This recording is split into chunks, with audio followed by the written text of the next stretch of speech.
नमस्कार दोस्तों। आज हम जो डिस्कस करने जा रहे हैं ना, वो क्या डिस्कस करने जा रहे हैं, ध्यान से सुनो। Representation of image form bye spherical mirror using a रे डायग्राम। रे डायग्राम का यूज़ करके हम क्या करेंगे, स्पेरिकल मिरर के द्वारा इमेज का फॉर्मेशन सीखेंगे। तो कैसे सीखेंगे, ध्यान से देखो आप। We can also study the formation of image by spherical mirror.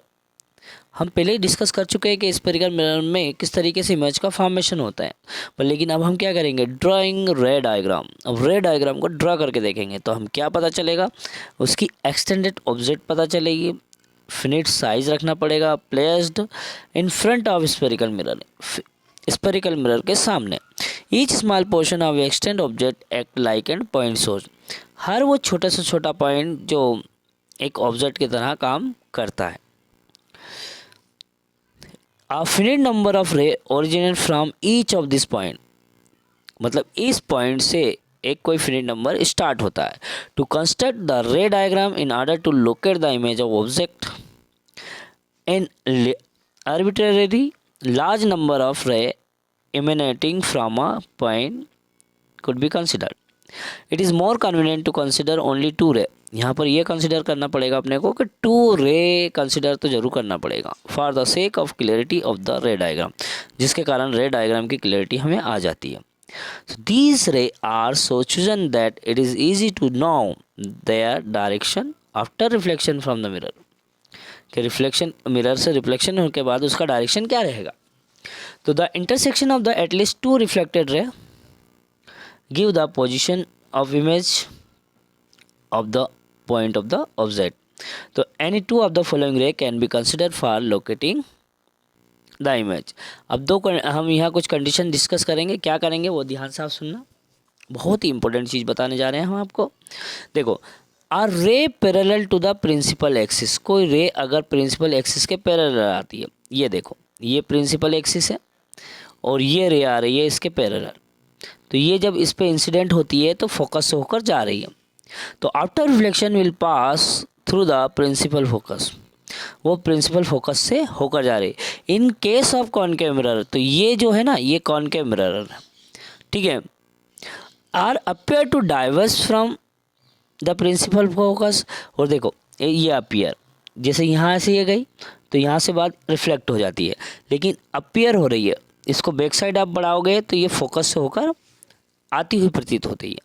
तो आप ये बोलेंगे diverse from the principal focus in case of convex mirror, convex mirror के कंडीशन में। तो ये कॉन्वेक्स मिरर है और ये क्या है, कॉनकेव मिरर। अब यहाँ देखें ये इंसिडेंट रे हो रही है, फोकस होकर जा रही है, लेकिन इसको दोनों को बिग साइड बढ़ाएंगे तो सेंटर ऑफ कर्वेचर आ रहा। तो ये वाला एंगल जो है उसे हम बोलते हैं क्या, एंगल ऑफ इंसिडेंस, और इस ये वाले एंगल को हम बोलते हैं एंगल ऑफ रिफ्लेक्शन। यहाँ पर भी दोनों एंगल आपको मिलेंगे, ये देखो एंगल ऑफ, यहाँ पर भी दोनों एंगल मिलेंगे। आप एंगल कौन कौन से मिलेंगे, ये देखो बीच वाला क्या है, ये वाला एंगल ऑफ रिफ्लेक्शन, और ये एंगल ऑफ इंसिडेंस। यहाँ पर भी एंगल ऑफ इंसिडेंस है, एंगल ऑफ रिफ्लेक्शन मिलेंगे, ठीक है। सेकंड हम डिस्कस करते हैं। अब सेकंड केसेस में देखो, अब ray passing through the principal focus. अब ये रे जो आ रही है ना, प्रिंसिपल फोकस से पास हो रही है और इंसिडेंट हो रही है कॉनकेव मिरर पर, जो कहाँ जा रही है, इस प्रिंसिपल एक्सिस के पैरेलल चली जाती है। इसमें भी ये देखो बैक साइड लेंगे, सेंटर ऑफ कर्वेचर होता है, एंगल ऑफ इंसिडेंस और angle of reflection of concave mirror and mirror are ray which directed toward the principal focus of convex mirror. ये देखो ये प्रिंसिपल फोकस से आ रही है और कॉन्वेक्स मिरर है, तो यहाँ पर भी ये फिर प्रिंसिपल फोकस कहलाता है, ठीक है। तो will emerge parallel to the principal axis. तो दूसरी कंडीशन हमारी हो गई। अब तीसरी कंडीशन क्या है वो देखना है। अब रे किस ओर जा रही है, सेंटर ऑफ कर्वेचर से इंसिडेंट हो रही है इस कॉनकेव मिरर पर, लेकिन जिस ओर से आ रही है उसी वे में वापस चली जाती है। यहाँ पर भी आप देखो कॉन्वेक्स मिरर पर ये सेंटर ऑफ कर्वेचर की तरफ आ रही है, लेकिन रिफ्लेक्ट होने के बाद वापस चली जाती है, जिसको बैक साइड बढ़ाएंगे तो सेंटर ऑफ कर्वेचर से होकर जा रही है। Are ray passing through the centre of curvature, ray किससे पास हो रही है, सेंटर ऑफ कर्वेचर से पास हो रही है, किसमें, कॉनकेव मिरर में। Are directed in the direction of the centre of curvature of a convex mirror. तो after reflection is reflected back along the same path. यही चीज़ तो बोलना है अपने को, वापस अपने सेम पाथ पर ही वो चली जाती है, ठीक है। तो the light ray come back along the same path, ये कंडीशन हमने देखी। Because the incident ray fall on the mirror along the normal to the reflective ray. अब आगे देखें, तीन चीज़ें हम डिस्कस कर चुके हैं। अब चौथी देखो आप, ये देखो इंसिडेंट रे अगर पोल पर आ रही है तो बिल्कुल लॉ ऑफ रिफ्लेक्शन का फॉलो करती हुई कॉन्केव मिरर से उसी मीडियम में वापस चली जाती है। ठीक है, सेम यहाँ पर भी देखो कॉन्वेक्स मिरर पर ये रे आ रही है, पोल की ओर जा रही है और वापस रिफ्लेक्ट हो जाती है। तो ये एंगल ऑफ इंसिडेंस, यहाँ पर भी angle of incidence, angle of reflection, angle of reflection.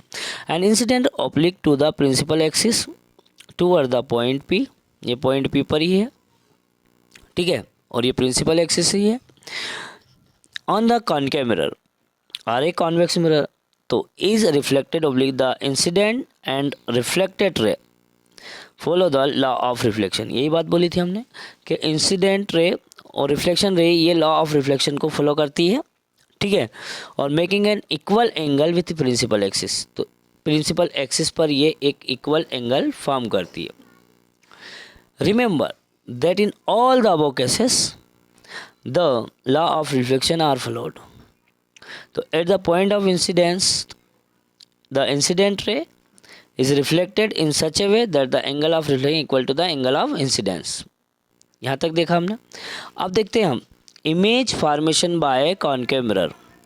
Concave mirror में इमेज का किस तरीके से फॉर्मेशन होता है थोड़ा सा हम यहाँ डिस्कस करते हैं। तो या आप देखो वन बाय वन में बता देता हूँ।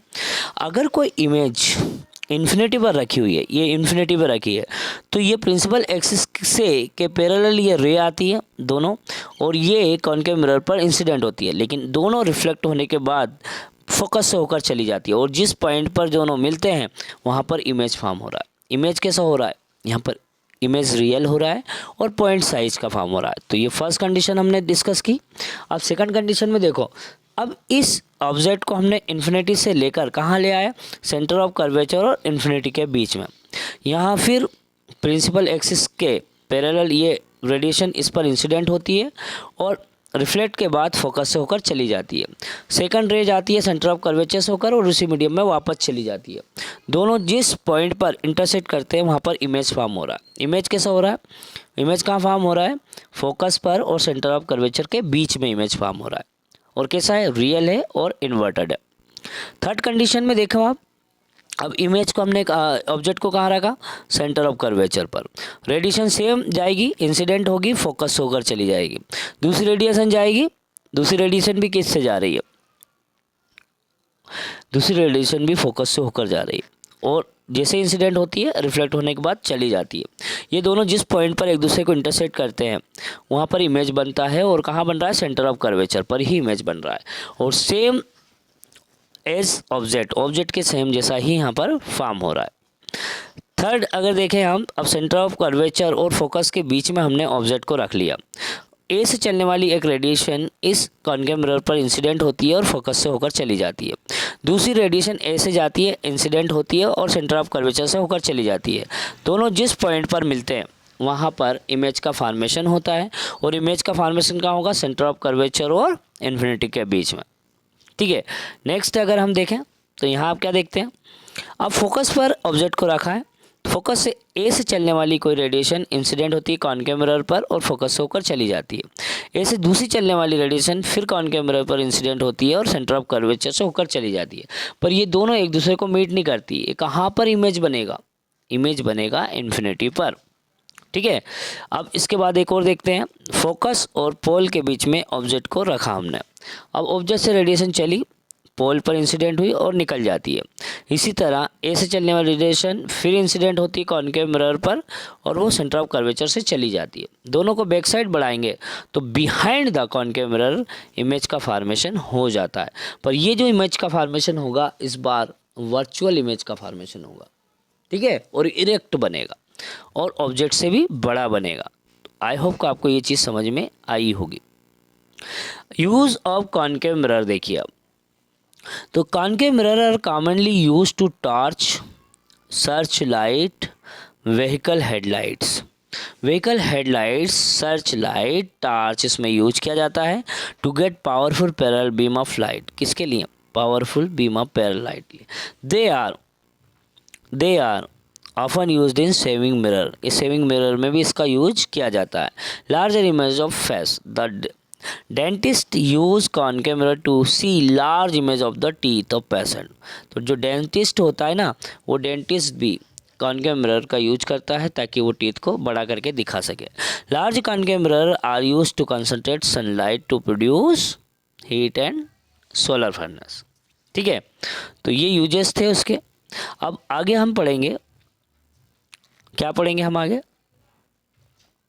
तो आगे हम देखेंगे images formation by convex mirror.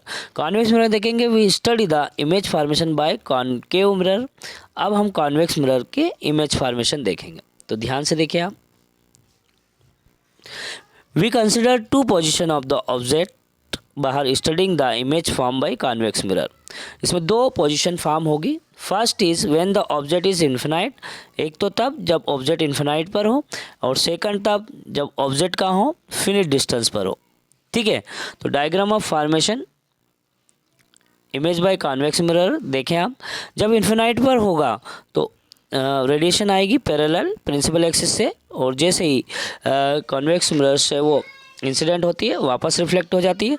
Back side बढ़ाएंगे तो इमेज जो है वो फोकस पर बनेगी, और यहाँ पर कैसी बनेगी? वर्चुअल बनेगी और इरेक्ट बनेगी।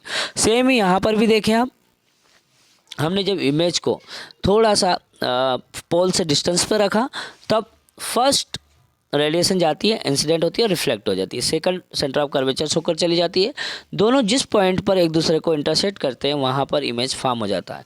यहाँ पर पोल और फोकस के बीच में इमेज का फॉर्मेशन होता है। तो देखिए आप, एट इन्फिनाइट पर रखा हमने, इन्फिनाइट पर रखा, तो इन्फिनाइट पर रखा तो इमेज का बना, फोकस पर बना, हाईली डिमिनिश बना, पॉइंट साइज का बना, और वर्चुअल और इरेक्ट बना।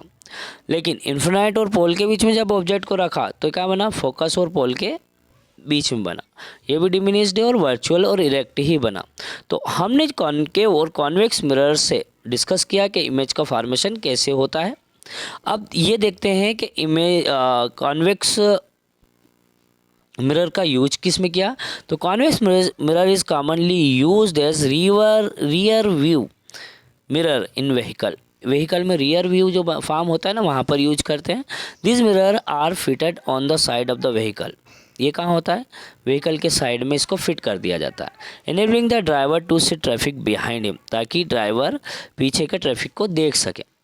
ठीक है, जिसके कारण वो सेफ ड्राइविंग करे। Convex mirror are preferred because they are always given erect, इसलिए प्रेफर करते हैं क्योंकि इससे इमेज इरेक्ट बनता है। Also they have a wider field of the view, they are curved outward, so thus the convex mirror enable to driver to view much larger area than would be the possible with the plane। तो हमने ये discuss किया। ठीक है, कुछ definition देख लो। Define the principal focus of concave mirror. The radius of the curvature of spherical mirror is 20 centimetre. तो आपको पता है रेडियस ऑफ कर्वेचर निकाल सकते हो, क्योंकि क्या निकालना है? Focal length. तो फोकल लेंथ क्या होती है? फोकल लेंथ बराबर होती है, क्या होती है? आर रेडियस अपॉन 2 होता है। तो रेडियस कितना दिया? 20 दिया, तो 20 अपॉन 2 कर दें तो कितना आता है? 10। तो 10 आपका आंसर आ जाएगा। ठीक है, उसके बाद अगर हम बात करते हैं, name the mirror that can give erect and large image of the object. Concave mirror इससे बड़ा कर सकते हैं। What do you prefer a convex mirror as a rear view mirror in vehicles. तो कल हम डिस्कस करेंगे sign convention of reflection by spherical mirror, ये हम डिस्कस करेंगे। तो आज के लिए है इतना ही। Thank you.